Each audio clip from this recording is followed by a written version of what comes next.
Welcome to the 2020 virtual open house here at South Seminole Academy. I'm Mr. Fernandez, one of the deans. And I'm Ms. Pearson, also one of the deans. The safety and security of your student is of the utmost importance for our teachers and staff.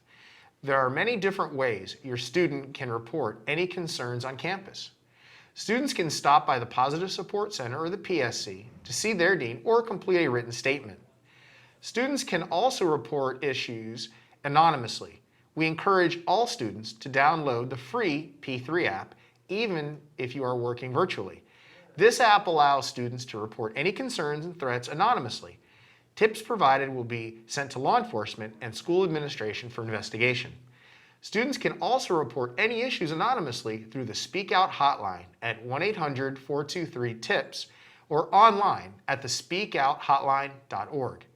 If you see something, say something, do something.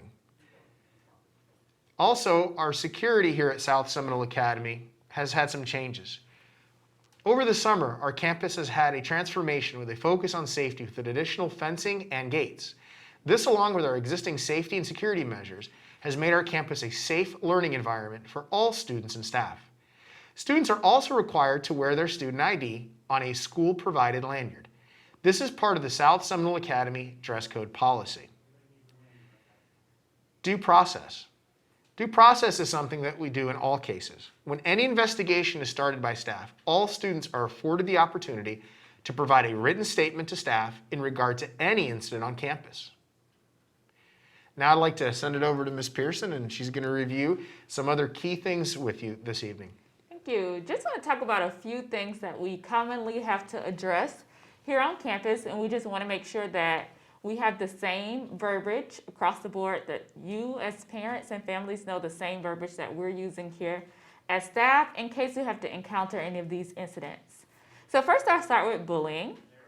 Bullying is the systematic and chronically inflicting physical hurt or psychological distress on one or more students, a school district employee, a school district volunteer. These things can include unwanted and repeated written, verbal, or physical behavior threats. So I want to reiterate that it's repeated, okay? Something that happens over and over. So this can come in the form of threatening, insulting, or dehumanizing gestures that are severe or pervasive enough to create an intimidating, hostile, or offensive educational environment. Also cause discomfort or humiliation, or unreasonably interferes with the individual's school performance or participation. So that was a lot of words. So kind of to summarize it, bullying is something that is repeated, targeted at a specific individual, and creates like an imbalance of power. So if I say, hey, Mr. Fernandez, I don't like your mask, and then he comes back and says something back to me, then, you know. Yeah, so I guess what you're trying to say, Ms. Pearson, is if it's a back and forth and both students are insulting each other, we were to deal with it. Yes. Definitely going to deal with it. Definitely not something we want to see on campus.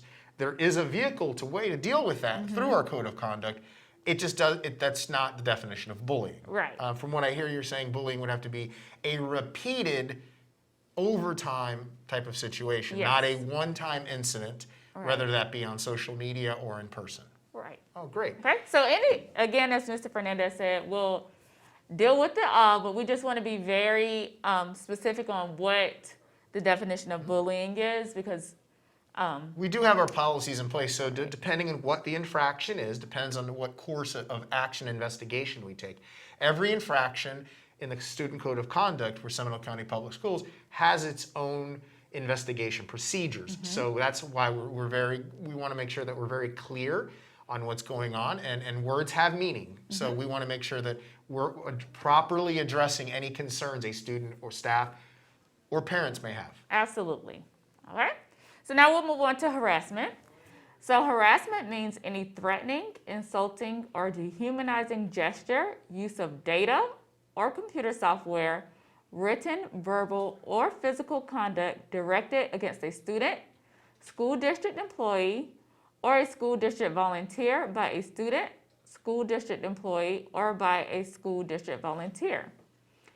Bullying and harassment includes cyber stalking, which means engaging in a course of conduct to communicate or to cause to communicate, or to cause to be communicated by words, images, or language through the use of electronic mail or electronic communication directed at a specific person, causing substantial emotional distress to that person and serving no legitimate purpose.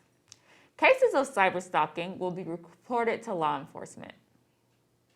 And as we talked about earlier, there's certain policies we follow, and depending on what the infraction is and definitions, Ms. Pearson's 100% right. We do get law enforcement involved in certain cases, depending on what's brought to us and what we find in an investigation. But I think it's important to note that if something's happening, we can't help if we don't know about it. So we both have an open door policy. Okay, you can come see myself or Mr. Fernandez or any adult on campus if something's happening. So we can investigate each situation and take the route that we need to take. And it can be reported to us verbally, through email, through the P3 app. It can be the Speak Out hotline.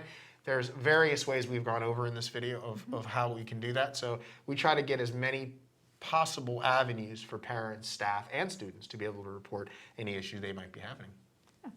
Another thing we want to discuss today with you is our HERO system. At South Seminole Academy, we utilize the HERO system for tracking tardies, dress code violations, and skipping infractions. When a student receives a HERO ticket, an email is sent to the parent or guardian letting them know of the incident. The email in Skyward is used for the HERO system. So parents, please make it very important that your email and all of your information on Skyward is updated. Students start with a verbal or written warnings before it progresses to lunch and after-school detentions for repeated behavior. If the behavior continues, it may result in disciplinary referrals. This is the way that we track those things. Also, we track anything like insubordination. We're going to be tracking mask policy through it as well. So it's just a quick tracking system. Once that ticket is printed, that email goes out. So you'll know instantaneously when it occurs. The student will have a ticket. On that ticket they receive, it will let them know what infraction level they are, whether it's verbal, written, any kind of detentions, and there'll be dates attached to those as well. And feel free to contact the school if you have any questions about those emails or anything like that. We'll be more than happy to fill you in on that information. And I think that covers it for our portion of the virtual open house. I want to thank you for joining us, Ms. Pearson. Don't forget to storm.